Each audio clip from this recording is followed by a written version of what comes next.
Hello, and welcome to a video about avoiding a fun visit from law enforcement. We're diving into the murky waters of everyday illegal, those innocent actions that could get you in trouble. Like borrowing a neighbor's Wi-Fi, or eating grapes at the grocery store before weighing them. What seems harmless can sometimes land you in hot water. We'll shine a light on these legal gray areas to keep you informed and out of trouble. All right, let's start with something many of us have probably dabbled in at some point. Downloading a movie or two, or 10, from those shady corners of the internet. We're talking, of course, about torrenting. Now, on the surface, it seems harmless enough. You're just getting a digital copy of something, right? But here's the thing. Downloading copyrighted content without permission? Yeah, that's illegal. Think of it like this. Imagine spending months, maybe even years, creating something incredible. A movie, a song, a piece of software. Now imagine someone just taking it, copying it, and sharing it with everyone without your consent. And more importantly, without giving you a single penny. Not cool, right? That's essentially what happens when you download a torrent illegally. You're essentially stealing from the creators, depriving them of their hard-earned income. Let's talk about something we've all been tempted by at some point. Free Wi-Fi. You're at the coffee shop, your data plan is running low, and bam! You see that magical free Wi-Fi sign. Temptation, thy name is internet access. But what about when it's your neighbor's Wi-Fi and you're borrowing it without asking? Here's the thing. Using someone else's Wi-Fi without their permission is considered unauthorized access to a computer network. In many places, it's actually illegal and can land you in some seriously hot water. Think fines, legal action, and maybe even a visit from your friendly neighborhood FBI agent if you're really unlucky, or really bad at covering your digital tracks. But it's just Wi-Fi, you might say. It's not like I'm breaking into their house. And while that's technically true, you're still accessing their private network without their consent. It's like walking into their house using their phone, and then trying to argue that it's fine because you didn't actually sit on their furniture. Ah, the joys of online selling. You declutter your home, make a little extra cash, and maybe even find a new home for that ceramic frog collection you've been meaning to get rid of. But before you start planning your early retirement on your eBay earnings, let's talk about something slightly less thrilling. Taxes. Yes, even the government wants a piece of your online selling pie. It might seem like harmless side hustle money, but the IRS considers income from online sales, well, income. And income, my friends, is taxable. But it's just a few things I'm selling here and there, you might argue. Surely the IRS doesn't care about that, right? Wrong. Whether you're selling a vintage vinyl collection or just a slightly used toaster, those earnings need to be reported. The internet, a vast digital playground where you can be anyone you want. Want to be a world-renowned astronaut? Go for it. A champion chess player? The internet's your oyster. But while the allure of online anonymity is tempting, there's a fine line between harmless role-playing and creating fake identities that can land you in legal hot water. Let's be clear. Creating a fake online persona to troll your friends or impress a date is one thing. Although, let's be honest, probably not the best way to build a lasting relationship. But creating fake accounts with false information, especially with the intent to deceive or harm others, is a whole different ballgame.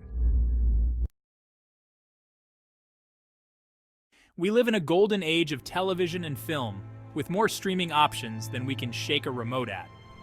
But with so much content at our fingertips, it's easy to fall into the trap of accessing it through unauthorized means. We're talking about those free streaming sites that promise the latest blockbusters and binge-worthy shows without the pesky inconvenience of a subscription fee. Here's the thing. If it seems too good to be true, it probably is. Those unauthorized streaming sites, they're often riddled with malware, low-quality streams, and a healthy dose of legal trouble waiting to happen. Just like with illegal downloads, streaming copyrighted content without permission is a big no-no. Those creators and studios, they deserve to be compensated for their work.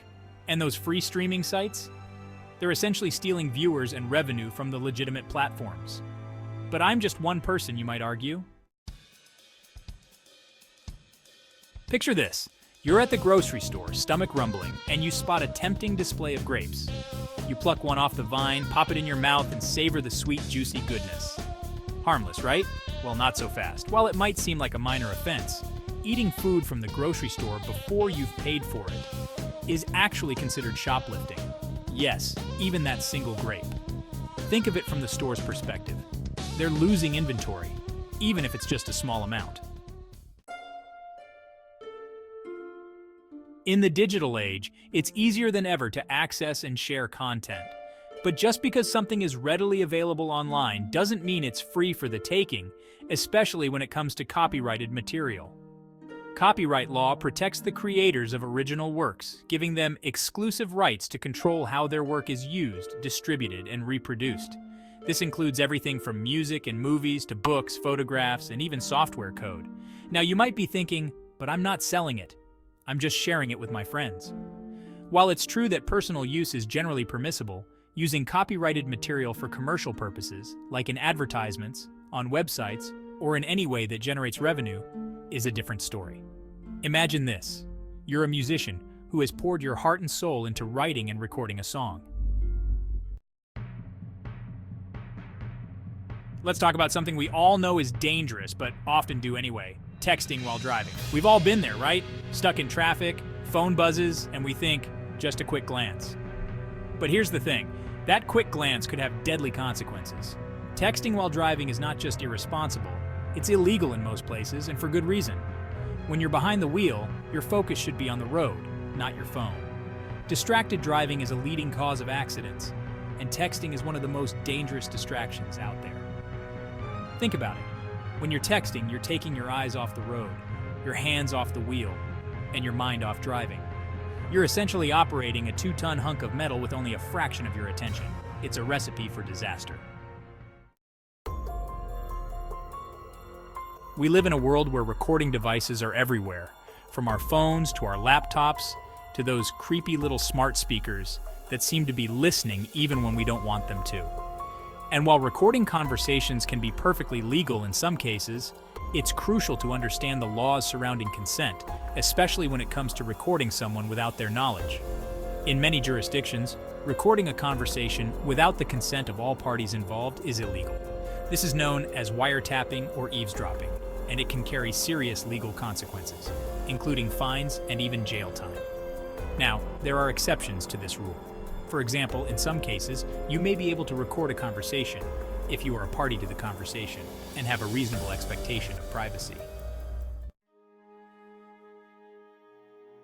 In the age of streaming services, online shopping, and digital subscriptions, it's easy to accumulate a dizzying array of passwords. And let's be honest, remembering all of them is about as easy as reciting the entire works of Shakespeare backward. So it's tempting to share passwords with loved ones, right? Just a little shortcut to make life easier. But hold on a second before you hand over the keys to your digital kingdom. While it might seem harmless to share your Netflix password with your best friend or let your significant other use your Amazon Prime account, sharing passwords can actually have legal and financial consequences. For starters, many online services have terms of service that explicitly prohibit password sharing. The internet, a vast landscape of information, entertainment, and endless cat videos. Kids today are glued to their devices, navigating the digital world with ease. But with all the benefits come risks, especially for minors. Parents and guardians face the challenge of keeping kids safe and legal online. Many platforms have age restrictions for a reason. Social media giants like Facebook, Instagram, and TikTok generally require users to be at least 13. These platforms collect personal information, expose users to inappropriate content, and create opportunities for cyberbullying and online predators. Peer pressure is real, and the fear of your child missing out is powerful. But your job as a parent is to keep them safe and teach responsible online behavior. So there you have it, folks.